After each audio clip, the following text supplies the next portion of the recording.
change my name. Cause we all just wanna be big rock stars and live in hilltop bosses driving 15 cars. The girls come easy and the drugs come cheap. Well, I'll stay.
Coffee specialty, Nakaka Calamansi, is I'll be hosting my very first analog day with my bestie here at the new Big Grand apartment. Fantasy ko talaga to host friends, and now that I have my own space, we now finally get to do that. Perfect ko talaga nitong tamang fashion mix for catching out. Habang ginagawa ko to, share ko naman sa inyo some random thoughts about friendship and how it changes as we get older. Na-realize ko lang na hindi talaga nababase sa tagal ng friendship. May mga taong nakikilala ka na, pero tapang tagal nyo ng magkaibigan, tapos meron din mga friendships na kailangan forever, pero eventually, nag-break apart pa din. And I guess that's okay. But of course, ang alam ko nila is mga people who can relate. Kasi I really appreciate yung mga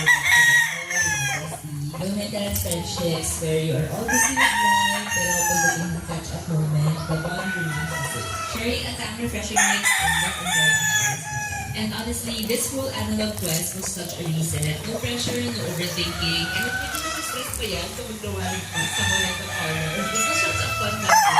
I would do it all